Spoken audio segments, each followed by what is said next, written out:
नमस्कार, मेरा नाम है श्वेता पांडे और आप देख रहे हैं आर्थिक धारा। आज के इस मुद्दे में कहानी है उस ऐतिहासिक शहर की जो विजन और नियत की कमी के कारण कब तोड़ देगा दम कहा नहीं जा सकता। सब्सक्राइब करें चैनल, लौटती हूँ अभी मुद्दे के साथ। शहर है 1600 वर्ष पुराना और अभी है आसनसोल नगर निगम के अधीन। क्षेत्र के हिसाब से राज्य का सबसे बड़ा शहरी निकाय, लेकिन सरकारी या निजी वाहन पार्किंग एक भी नहीं। रिजल्ट है कि शहर में हमेशा लगा रहता है जाम। सामाजिक, प्रशासनिक और नगर निगम स्तर से सारे प्रयास होते रहे हैं विफल। कभी जिले में थी फूड ग्रेन की सबसे बड़ी मंडी, अब व्यवसायियों का हो रहा पलायन। जी हां, बात हो रही है झारखंड की सीमा पर बसे बराकर शहर की। व्यवसाय समेटने लगे हैं, व्यवसाय कर रहे हैं पलायन, अपना पैतृक आवास छोड़कर बस रहे हैं दुर्गापुर और कोलकाता शहर में। राज्य सरकार के निर्देश पर चल रहा अतिक्रमण विरोधी अभियान। तो इसी बहाने चर्चा करते हैं बराकर शहर के जाम की, प्रभावित होते व्यवसाय की। पूरे वीडियो में बने रहिएगा हमारे साथ, क्योंकि ये कहानी है उलझे ताने बाने की। संकट है ऐतिहासिक शहर के अस्तित्व का। बराकर है झारखंड की सीमा पर बसा, ऐतिहासिक है इस शहर का अस्तित्व। 2500 वर्ष पहले जैन धर्म के संस्थापक महावीर जैन ने की थी इस क्षेत्र की यात्रा। 8वीं सदी में बना था बराकर सिद्धेश्वर मंदिर परिसर का पहला मंदिर। बराकर नदी पर बसा है यह शहर। वर्ष 1894 में नदी पर बना था रेल पुल। प्रारंभ में थी सिंगल रेल लाइन। 1904 में पुल पर किया गया रेल लाइन का दोहरीकरण। विकसित हुआ बराकर स्टेशन। रेलवे की जमीन, मारवाड़ी समाज की बस्ती ने रूप दिया बराकर शहर को। ऐतिहासिक जीटी रोड गुजरता है इसी शहर से। पहले था छोटा सड़क पुल। वर्ष 1925 में बनाया गया सड़क के लिए लोहे का पुल। जीटी रोड को बराकर स्टेशन से जोड़ने वाली सड़क बनी स्टेशन रोड। जीटी रोड के मुहाने पर विकसित हुआ बेगुनिया चट्टी। बराकर नदी जीटी रोड में हनुमान चढ़ाई। स्टेशन रोड डीसरगढ़ रोड किनारे दुकानों को लेकर बना मौजूदा शहर। हालांकि अभी दर्जनों बस्तियां जुड़ गई हैं बराकर शहर से। सड़क के किनारे बने मकान और दुकानें, इसके बाद विकसित होती गई बस्तियां। इलाके में थी कोलियरियां, उल्टी का स्टील कारखाना। वर्ष 1956 में गठित हुई थी भाषा आधारित राज्य विभाजन कमेटी। हृदयनाथ हुजूर, फजल अली पानिक्कर की टीम ने किया था इसका सर्वे। अनुशंसा की थी बराकर शहर को बंगाल में रखने की। पहले इस इलाके की नागरिक सुविधाएं देखता था यूनियन बोर्ड। इसके सदस्य होते थे मनोनीत। नागरिक सुविधाओं पर नहीं होता था कोई जोर। फूड ग्रेन मंडी के थोक व्यवसायी थे स्टेशन रोड में। अन्य व्यवसायी थे बेगुनिया इलाके में। नहीं होती थी कोई परेशानी। न था स्टेशन पर यात्रियों का काफ़ी लोड। नहीं थे आम ग्राहकों के पास छोटे वाहन। शहर का हुआ विकास तो बढ़े छोटे वाहन भी। हालांकि शहरी प्रशासनिक तंत्र भी हुआ विकसित। नोटिफाइड क्षेत्र से शुरू कर नगर निगम तक का सफर हुआ तय। लेकिन दुर्भाग्य रहा ये कि शहर में नहीं बना एक भी निजी या सरकारी वाहन स्टैंड। तो होना ही था सड़क जाम।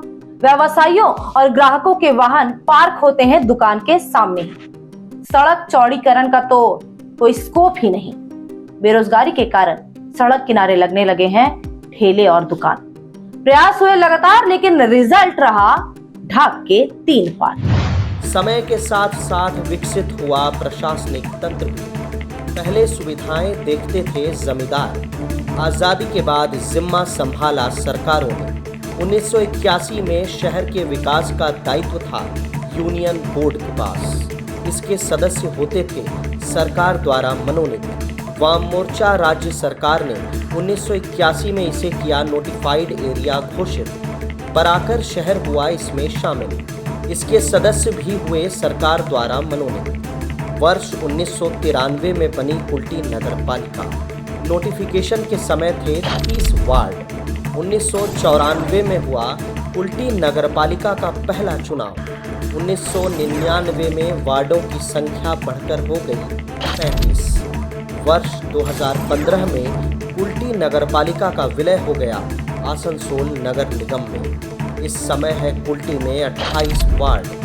शहरीकरण के इस दौर में भी बराकर पार्किंग के मामले में रहा उपेक्षित। पदाधिकारियों का था तर्क, नहीं है सरकारी जमीन, रेलवे नहीं देती जमीन लीज पर, निजी मालिक मांगते हैं बड़ी कीमत, सामाजिक स्तर पर नहीं होती कोई पहल, राज्य सरकार के पास है जमीन शहर से बाहर, ग्राहक उतनी दूर नहीं पार्क करेंगे अपने वाहन। ये तर्क नगर पालिका के भी थे, नगर निगम के भी। तो शहर में अतिक्रमण हट भी गया तो सड़क जाम का समाधान आखिर क्या? सुनिए क्या कहते हैं पार्किंग के सवाल पर बराकर के व्यवसायी। बराकर में जो जाम की समस्या है, पार्किंग की व्यवस्था है नहीं है, इसका लेकर के आप क्या करना चाहेंगे? पार्किंग होना बहुत ज़रूरी है क्योंकि कस्टमर आते हैं, गाड़ी कहाँ रखे, बहुत बड़ा प्रॉब्लम है ये। বরাকরে যানজটের বিরাট সমস্যা। এতে রাস্তায় মানে অবরোধ করে সব দোকানদাররা দোকানদারি করছে। বহুত হকাররা রাস্তার উপরে বসে আছে। প্লাস সরকার পার্কিংয়ের সবথেকে মেন সমস্যা হচ্ছে গাড়ি পার্কিংয়ের কোনো জায়গা নেই। এখানে সরকারি বহুত জায়গা আছে যেখানে প্রশাসন বা রাজনৈতিক নেতারা চাইলে সুন্দর একটা গাড়ি পার্কিংয়ের ব্যবস্থা করা যেতে পারে। তাহলে কী হয়, মানুষ রাস্তার উপর দিয়ে মানুষকে হাঁটতে হচ্ছে। কিছু দোকানদার আছে দোকানের সামনে ঠেলা লাগিয়ে সে তাদের কাছ থেকে আর্থিক রোজগার করছে। এই ব্যবস্থাগুলো ইমিডিয়েট হওয়া বন্ধ দরকার। যদি আগামী দিনে এগুলো বন্ধ না হয় তো বিরাট বড় মানুষ মাঝ রাস্তা দিয়ে হাঁটাহাঁটি করছে, যে কোনো মুহূর্তে যে কোনো মানুষের দুর্ঘটনা করে মৃত্যু পর্যন্ত হতে পারে। এগুলোকে শুধু প্রশাসনকে দায়িত্ব দিতে হবে, রাজনীতিক নেতা কাউন্সিলর সবাই মিলে উদ্যোগ নিয়ে এই ব্যাপারগুলোকে দেখভাল করা উচিত। আমার মনে হয় এটা যদি করা হয় আগামী দিনে প্রথম কিন্তু প্রত্যেক মানুষেরই অসুবিধা হবে, আগামী দিনে প্রত্যেক মানুষের এই ব্যাপারে উপকার পাবে, এই বিষয়ে কোনো দ্বিমত নেই। এবং এই এখানে যে সমস্যা আছে জামের পার্কিং নাই, তার জন্য কি এখানে কোনো কর্পোরেশন অ্যাকশন নিয়েছে আজ পর্যন্ত? না, এখনো পর্যন্ত। এর আগে একবার মানে কর্পোরেশন যেটা করেছিল ড্রেন ক্লিয়ার করেছিল কিছুদিনের ড্রেন করার পর আবার ওই সেই ড্রেন অকুপাই করে দোকানদাররা আবার ওই যেমন ব্যবসা চালাবে তেমনি চালাচ্ছে। मतलब अवैध कब्जा, पार्किंग जोन का डिक्लेरेशन ना होना, यहाँ पर सबसे बड़ी समस्या है कि यहाँ कोई भी वैध पार्किंग जोन का कोई चिन्हित नहीं है कि आदमी जहाँ पर अपना गाड़ी सुरक्षित भाव से रख सके, तो जहाँ तक गाड़ी का पार्किंग कर दिया जाता है गाड़ी में। इसके चलते ही जाम की समस्या अभी तक होती जा रही है। और उससे बड़ी समस्या है कि जहाँ तहाँ आप लोग गुमटी ठेला लगा के रोड को कब्जा कर ले रहे हैं, और जिन दिन कस्टमर जो बाजार में आ रहे हैं उनको अपनी गाड़ी खड़ी करने की कोई व्यवस्थित जगह नहीं मिल रही है। ये जो पार्किंग की व्यवस्था नहीं है, तो क्या इतने दिनों से प्रशासन कॉर्पोरेशन ने नगर निगम ने कोई पहल की है कि यहाँ पार्किंग का व्यवस्था बढ़ाकर किया जाए? व्यापारी नहीं जान पा रहे कि कौन सी पार्किंग जोन अधिकृत पार्किंग जोन है। বড় করে একটা পার্কিংয়ের বিশেষ প্রয়োজন আছে। হ্যাঁ, তাতে আমাদের জন্য আপনার দোকানদারি ব্যবসার সুবিধা হবে আর কি, বাইরের থেকে যাতায়াতের সুবিধা হবে আর কি। বারের সমস্যা, বরাকরের জামের সমস্যা নিয়ে আপনি কি বলবার চাই? জামের সমস্যা মানে ব্যাপার হচ্ছে ধরুন একটা পার্কিং হয়ে গেলে অনেকটা জামটা কমে যাবে আর কি, যাতায়াতের সুবিধা হবে আর কি, অ্যাক্সিডেন্ট ভয় থাকবে না। কোনোদিন কর্পোরেশন থেকে কোনো চেষ্টা করে গিয়েছে কি এখানে পার্কিং ব্যবস্থা হোক? না, কর্পোরেশন থেকে আগে তো ধরুন আপনার একবার এসেছিল, আপনার ড্রেন টু ড্রেন ক্লিয়ারের ব্যবস্থা করেছিল, তার পরবর্তীকালে কোনো সেরকমভাবে কিছু দেখতে পায় না আর কি। তো ড্রেন টু ড্রেন ক্লিয়ার হয়েছিল? তখন তো দেখেছিলাম আপনার ড্রেন ক্লিয়ারের ব্যাপারে সবাই ধরুন একটু উদ্যোগ হয়েছিল আর কি, সবাই নিজে নিজে ধরুন আপনার সেট ইত্যাদি খুলে নিয়েছিল আর কি। তারপরে পরবর্তীকালে আবার অ্যাজ ইট ইজ হয়ে গেছে আর কি, যেরকম ছিল এরকম হয়ে গেছে। হ্যাঁ হ্যাঁ হ্যাঁ। আর কর্পোরেশন থেকে দুদিন থেকে অ্যানাউন্স করা হচ্ছে কি যে আনলিগাল বসে আছে ওটা সরে যায়, তার জন্য আপনি কি বলতে চান? আপনার ধরুন আপনার একটা কিছু ব্যবস্থা করে তারপর করলে ভালো হতো আর কি। विकास के इस दौर में भी मर रहा है बराकर शहर। पहले से ही घेराबंदी कर दी गई है इस शहर की। रामनगर होकर NH-19 तक नहीं जा सकते बड़े वाहन। रेलवे ने लगा रखा है बैरिकेड और झारखंड को जोड़ने वाला सड़क पुल दशकों पहले हो चुका है घोषित कमजोर। कछुआ गति से बन रहा है दूसरा पुल। इधर दक्षिण में पुरुलिया जाने की जो सड़क है नहीं है उसका चौड़ीकरण। एकमात्र सड़क है GT रोड पूर्व की ओर से। तो बराकर की कीमत पर फूड ग्रेन थोक व्यवसाय भी विकसित हो रहे हैं अब न्यामतपुर में। दम तोड़ते इस शहर को ना मिली जाम से मुक्ति तो अगले दशक तक मरना है तय।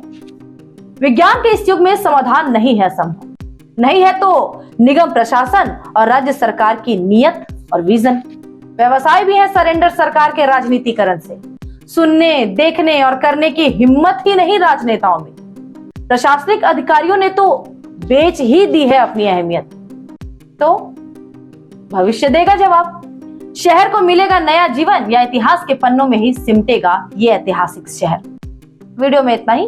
बने रहे आर्थिक धारा के साथ, क्योंकि हम जुड़े हैं अपनी माटी, अपनी छाती से। अब कुछ खबरें देखेंगे फटाफट। INTTUC नेता राजू अहलुवालिया संग टोटो चालक मिले मंत्री मौला घटक से। पुलिस अभियान से राहत दिलाने की रखी मांग। मंत्री ने दिया आश्वासन, इस मुद्दे पर शीघ्र करेंगे बैठक पुलिस और प्रशासनिक अधिकारियों के संग। राजू अहलुवालिया ने दी जानकारी, बैठक में चर्चा होगी route permit, e rickshaw driving licence की। टोटो शोरूम मालिकों को लिया निशाने पर, 2016 से कर रहे हैं विरोध। गलत जानकारी देकर बेच रहे हैं टोटो। बड़ी संख्या में फंस रहे बेरोजगार। पुलिस या जुर्माना का भुगतान करे शोरूम मालिक, नहीं तो होगी तालाबंदी। टोटो बंद रखे हैं। नहीं, टोटो के बंद में टोटो को समस्या हो रहा है। बहुत से टोटो चालक है, टोटो चला रहा है, उसका परिवार उसी से चलता है। और हम लॉकडाउन से पहले चिल्लाते हुए आ रहे हैं कि टोटो चालक को जो है शोरूम का मालिक जो टोटो बेच रहा है, गुमराह कर रहा है, उन लोग को मिसगाइड करके टोटो बेच रहा है। अभी लड़का लोग रोजगार के लालच में, पेट के लालच पर उनका परिवार है तो टोटो खरीदने रहे। तो खरीदने के बाद में क्या हो रहा है कि बार बार हम लोगों ने तो रूट दीजिए। तो उस समय शोरूम वाला बहुत सा दामी टोटो बेचा, 3 लाख 3.5 लाख का बेचा। बोला तुम लोग टोटो लेके चलाओ, रजिस्ट्रेशन तुमको कर देते हैं, तुम लोग को कोई नहीं पकड़ेगा। ऐसा लगता है कि पूरा मैंने प्रशासन उनके पास में ही लग रहा बैठा हुआ है। तो आज जब प्रशासन कार्रवाई कर रहा है, जांच कर रहा है पेपर की, तो उसमें वहाँ पर रूट नहीं है। अब रूट नहीं होने के वजह से फाइन कर रहा है। कुल्टी थाना अंतर्गत चीनाकुड़ी 9 नंबर बस्ती से लापता है युवती प्रतिमा पासवान। उर्मिला दास के खिलाफ हंगामा किया उसके परिजनों ने। अपहरण कर बेचने का लगाया आरोप। मंगलवार को उर्मिला ने प्रतिमा को भेजा था बाजार, उसके बाद नहीं लौटी वह अपने घर। पुलिस से शिकायत की है गुमशुदगी की। पुलिस अधिकारियों ने पूछताछ की है उर्मिला से, नहीं मिला है कोई सुराग। खुद को बता रही निर्दोष प्रतिमा के परिजनों का है बुरा हाल रो रो कर। वो किडनैप करा दिया मेरे बहन को। कौन किडनैप करा है? वो औरत जो लेके गया, माँ बेटी उर्मिला दास और रीना दास, वो लोग एक बार और मेरे बहन को भेजा था, किडनैप करवा दिया था, पैसा वैसा वो लोग लिया था। ये हम थे अपने ससुराल से आए तो हम पकड़ धर करके अपना बहन रख लिए थे। और उसके बाद फिर हम घर अपना ससुराल चल गए, फिर ये घटना बुला के कर दिया।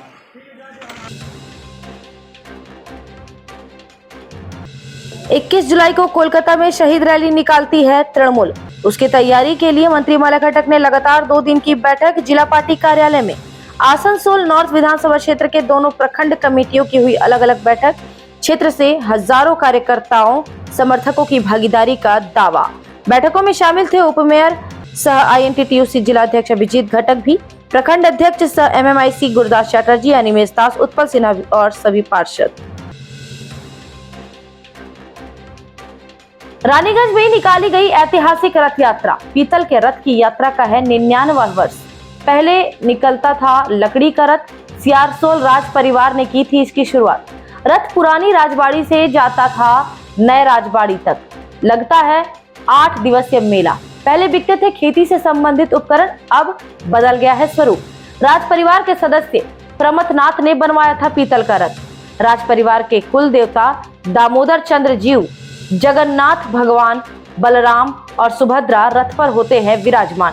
रथ यात्रा और मेले के दौरान देखी जाती है भारी भीड़। आज के लिए इतना ही, फिर मुलाकात होगी ऐसे ही एक और मुद्दे के साथ दूसरे वीडियो में। तब तक के लिए स्वस्थ रहें, ध्यान रखें और सब्सक्राइब करें चैनल, बेल आइकॉन प्रेस करें ताकि जो भी अपडेट हमारे चैनल पर आए उसका नोटिफिकेशन सबसे पहले आप तक पहुंच जाए। इसके अलावा आप हमें फेसबुक और X पर भी फॉलो कर सकते हैं। वीडियो को ज्यादा से ज्यादा लाइक करें, लोगों तक पहुंचाएं, शेयर करें। नमस्कार।